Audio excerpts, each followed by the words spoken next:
This is the Sales Bible Podcast, episode 272, Why Sellers Must Be Leaders, an interview with Ty Bennett.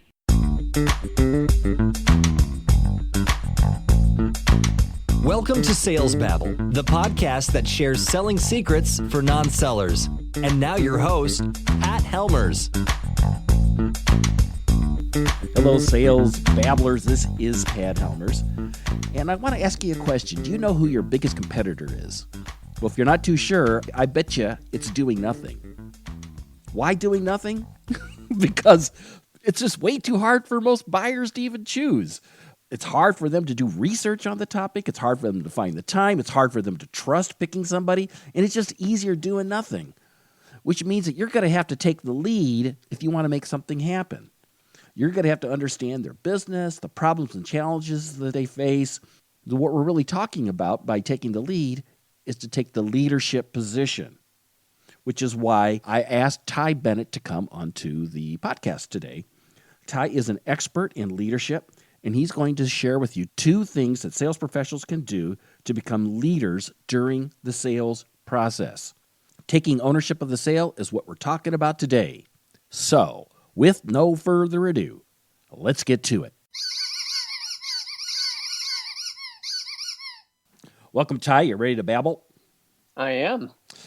Ty, this is a sales podcast, and one interesting thing about sellers is that they're also leaders, and they're also teachers. Yeah. That's a big part of what they do. And that's why I thought maybe I would have you on the podcast. You're a leadership expert, right? Yeah, well, self-proclaimed maybe, but yeah, this is what I do. Well, you've written a book, right? It's called Partnership is the New Leadership. Does that sound about right? Correct. What makes you an expert? What made you think that you could write a book like this and it'd be worth it for people to read? So my background is as an entrepreneur. My brother and I started a business when I was 21. He was 22. In direct sales, we built that. Long story short of it, we built it to about $25 million a year in revenue while still in our 20s.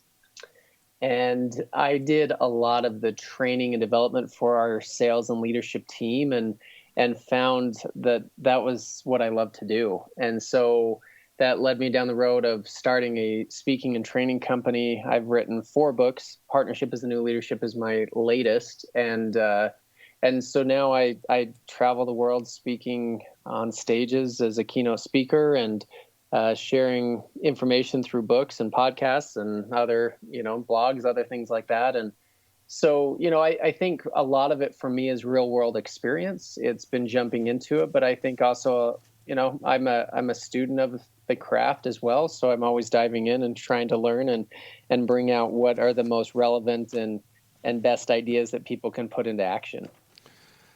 I know this is a little bit off topic, but I have to admit I'm excited. They said you had a $25 million business. What were you selling? Mm-hmm. We licensed a nutritional supplement that we sold mostly through doctors' offices. And so my brother and I started calling on doctors' offices, and once we kind of cracked the code, if you will, on how to do it, then we started to build a sales team, recruited a lot of pharmaceutical and medical sales reps, and built out kind of a distribution channel for that product, and then added some other products to the mix. I since sold my half of the business to my brother, so he's still running it today. Oh, exciting. Oh, what an interesting story. But you decided to take a pivot here and become a leadership speaker, public speaker. In fact, you had said earlier before you're going to be in Chicago next week. You're going to be in Sydney in the fall, preparing for Sydney Australia. So, if in the context of selling, then, because you were doing sales development, you were a sales manager and whatnot, how does leadership fit into sales? Well, to me, the intersection between leadership and sales is that they're both about influence, right? I often remind salespeople and leaders that we're all in the same business. We're in the people business. And so our ability to build connection, our ability to communicate efficiently and effectively, our ability to influence people to take action, that's really what leadership and sales is built on. Tell me more. So I think that, you could look at both the sales and leadership side from two standpoints. One the influence standpoint in terms of the relationship and connection that you can build. And I think there's some strategies and approaches that make sense and add to that ability. And then two, from the communication standpoint, right? In sales, we talk about, your pitch and how you deliver that message. I'm big on storytelling. I think that's one of the key skill sets for salespeople to develop. I wrote a book called The Power of Storytelling. And so it's one of those messages that I try and reinforce often. But I think if we can build deeper relationships and if we can communicate more effectively, then the sales process and the leadership process become much, much easier and much more effective. So why don't we walk through here, these two sides here, relationships, communication. And I do want to dig into storytelling briefly, but let's do the first one that you brought up, relationship building. Well, ultimately, people do business with people they know, like, trust, and value, right? I mean, you have to obviously bring a solution with the product that you're selling. It has to fit and it needs to be a win-win, and you need to provide value in some way.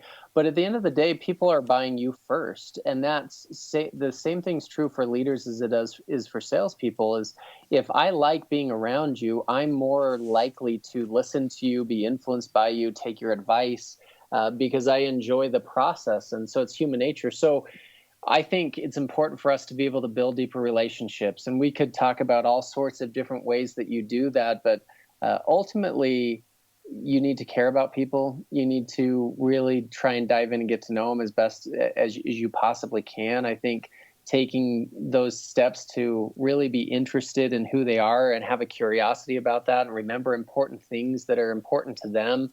All of those little things that we sometimes neglect because we're busy and we get focused on the execution of what it is we're trying to accomplish. We lose the humanity sometimes in the process, and I think we can't. Hey, Sales Babblers, I want to break into the program for a brief announcement.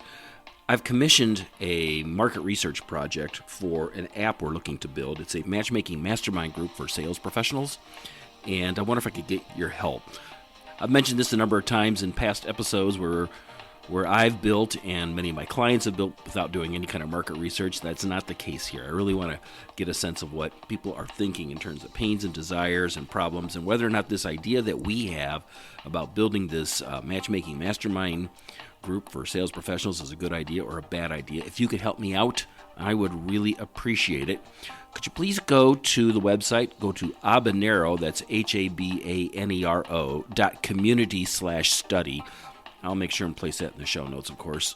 There's only 8 or 9 questions. They're mostly yes, no. It'll only take you a couple minutes to fill it out. If you could help me out, folks, I would deeply appreciate it. Habanero.community/study. That's Habanero with an H. The H is silent. .community/study. And now back to the program. I think everybody kind of already knows this, that you're supposed to have a good relationship with people, that the first hoop on buying something is for them to like you. But I think where people struggle is like, how do you get people to know you without taking forever or sounding creepy? Or people struggle with this a lot. They do. I think we all do it at times. I think one of the big things that I like to focus on, I think influence is based on placing other people's interests first.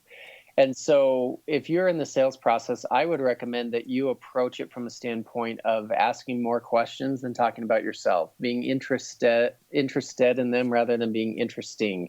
There's places in those conversations, if you really make it about them and you're curious and you get to know them, that you can bring little points about you, right? You can establish commonality and some of the things that you're into. But if you truly make it about them and focus on what it is that's important to them, I think that that relationship is going to be built faster.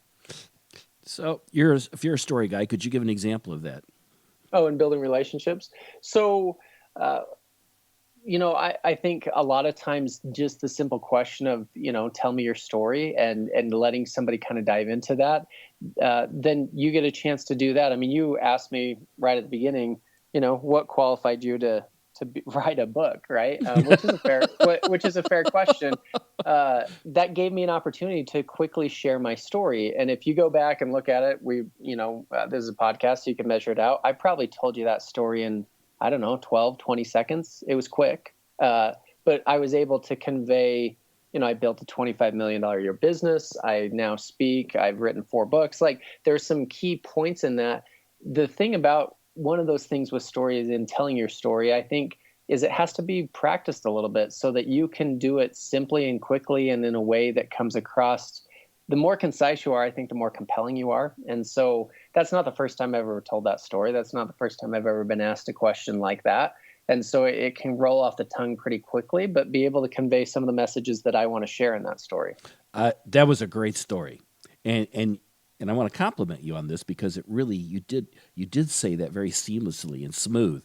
And you intrigued me, which is why I went back and started asking you about your business. Masterful. That was masterful. Well, we could break it down even further, but there's a point of curiosity that's peaked in that, and that's on purpose, right? I told you about my business, but I didn't give you the details of my business. There's a reason for that. Because one, it wasn't relevant to the conversation unless you want it to be. I don't have to go into all the details, but I can pique your interest with a couple of key points and key phrases. Another thing I did there that along those same lines, I said I've written 4 books. Partnership is the New Leadership is the most recent because you brought up that book. That's why I would have said that. But there's a point of curiosity in that I've written 4 books. So what are the other ones, right? So you could take it in other ways. I think that as we develop stories, there's understanding that part of your job as a storyteller is to pique curiosity is one of the key components to keep people engaged and connected to your story. So I've been wanting to push off my storytelling question later, but maybe you should dig into it now because it's good timing, because you hear often people tell stories and they're boring. Yeah. It's true. It's all too often. And like people start, well, let me tell you about the story about this one time when. I'm like, oh my goodness. So because I think a lot of people aren't masterful in storytelling. In fact, I'm connected with people on LinkedIn who say they're great storytelling people, like that's what they do professionally, and I hate their stories. I just zone out reading them or listening to them speak. That's interesting. You kind of set yourself up for failure if you promote yourself that way, right? I mean, I were to say I'm a great storyteller, like I don't say that anywhere. I hope I am, and I work on it, but I think we hold them to a pretty high standard, right? If somebody comes across, I'm a master of this, then you're like, okay, you better deliver. So here's one thing that I would say. I am not a big fan of saying, let me tell you a story about this. And the reason I'm not is because you sound like everyone else.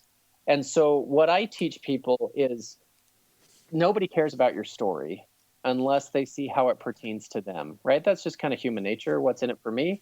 And so the way that I would approach it is, instead of saying, let me tell you about my story, or let me tell you this story about this product or whatever it is, I would say to ask a you-focused question on the front end of the story.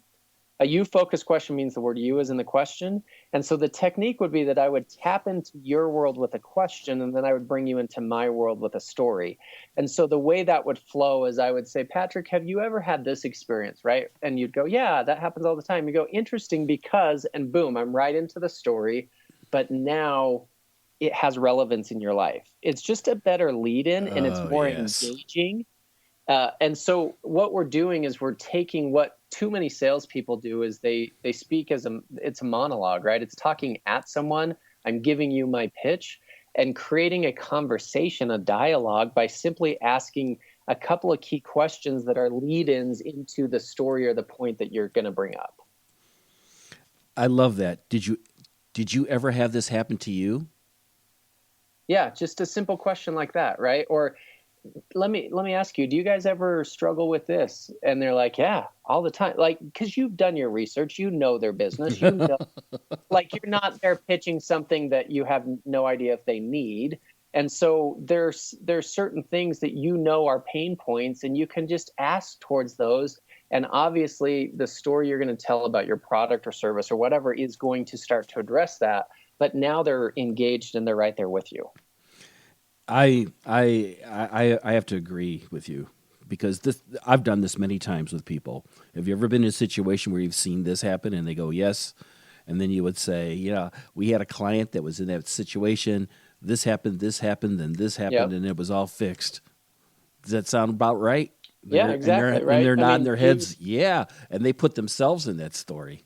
And all you did is you took a case study story, right? A client solution story, which they should be able to relate to, but just adding that little piece on the front end even reinforces that relation deeper, right? Have you dealt with this before? Absolutely, right?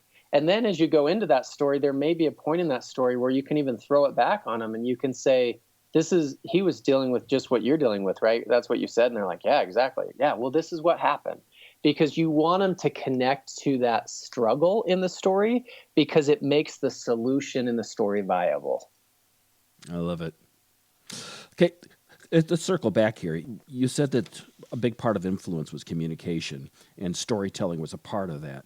What other parts of communication are there that you'd like to share with the audience?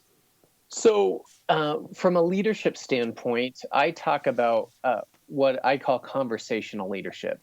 And it goes back to this idea we were just kind of touching on, in that, leaders often talk at people instead of with people. I think salespeople do the same thing. Conversational leadership has to do with A, the approach, B, the balance, and C, the connection. So what I mean by that is I'll often ask leaders, let me just ask you from an approach standpoint, are you accessible to your people? Because if you're not interacting with them on a regular basis, it's hard to establish relationship and build communication openly, right? If you're accessible to, are you approachable? Are you the kind of leader that will take feedback, that will not just completely tear someone's head off if they make a mistake? Or are you approachable so that they feel comfortable with you? And then 3, are you authentic? Because people want to know that you're real. They want to know that they can see who you really are, and they connect with that from that standpoint. Then I think there's some balance. That communication is a balance. It's an art form, right? So I'll give you just a couple of things to think about. Sure. Often we could step back and ask ourselves, are we conversational or are we condescending? And I think all of us would go, no, we're not condescending, but we might be in the way we say things.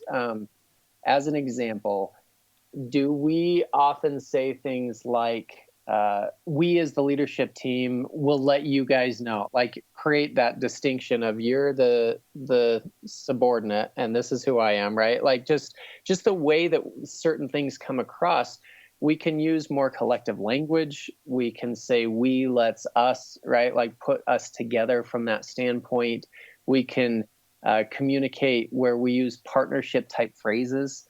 For example, if I, will you? If I were to say, Patrick, if I do this, will you do this, right? That's the perfect partner phrase because I'm putting myself out there and asking you to come along instead of just giving orders and saying, go do this. I think there's some balance in how we communicate that make a huge difference. And ultimately, the goal of communication is to create connection. I think when we have connection, we make more sales. When we have connection, we have more influence. When we have connection, people tend to listen and follow us more readily. And so ultimately, that's what we're after. Communication is one of those things that's so vast. We can keep working on it. We could talk about how consistently we're communicating and are we taking too long, right? Are we concise in our communication? Because, you don't want to overwhelm people with how much you're communicating and making it laborious for them to try and follow, because then they tune you out. Ultimately, communication to me is a skill set that you have to work on continuously, just like any other skill set, to continue to try and master. And it will definitely increase your influence as you do. Yep. I have a thought, and I wonder what your take is on this, that I've often found that I think the world is hungry for leadership. Yeah, I agree. I think... But some people disagree with that. Some people think, no, they don't want to be led. They want to be the leaders, or...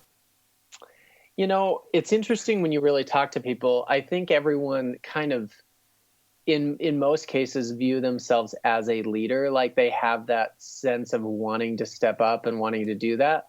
But I also think there's a large percentage of people that recognize that they want to find a strong leader that they can lock arms with and run with. And so, I think it's a little bit of both. I think the world needs leadership. I mean, look at our world today. I think leadership is what changes the course of communities and organizations and companies and associations and countries.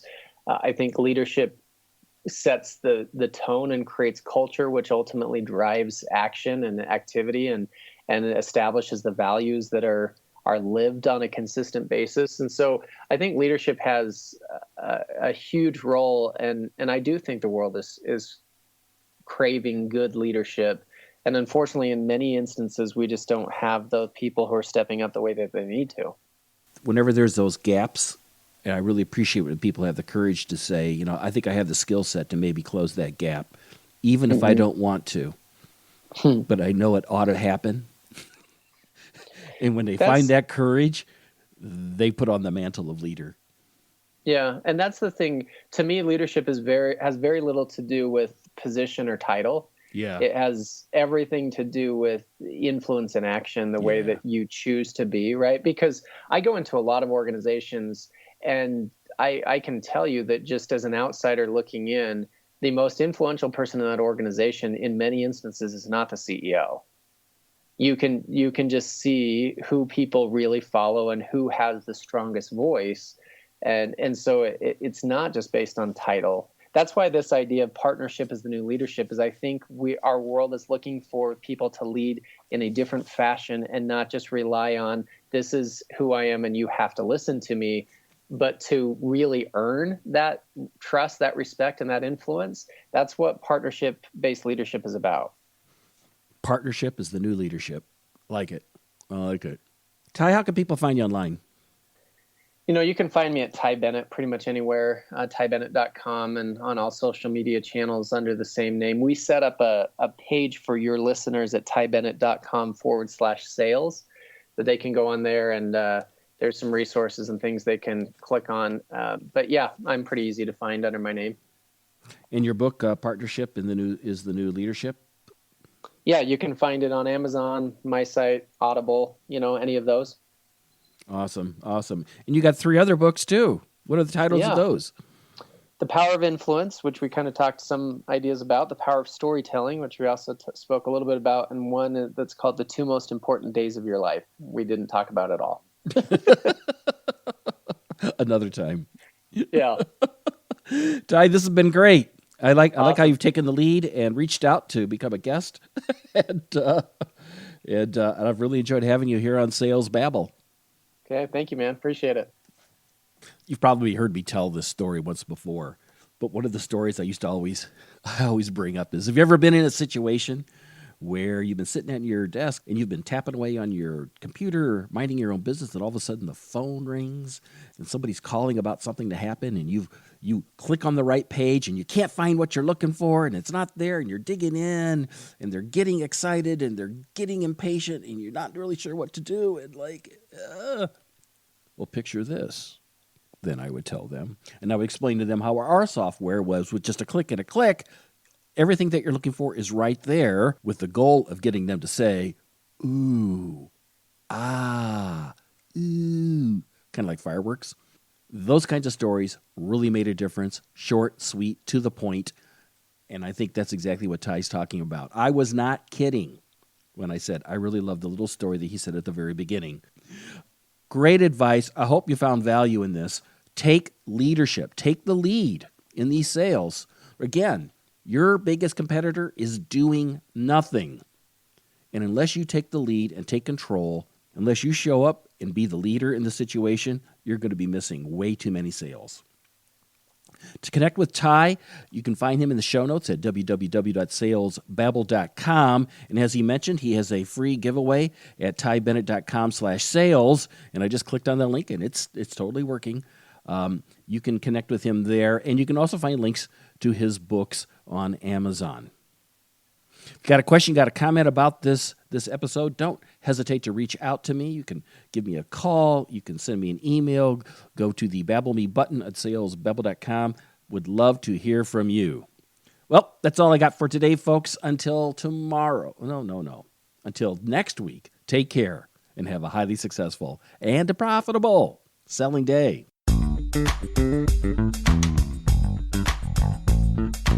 Thank you for listening to the Sales Babble podcast. Find us at www.salesbabble.com.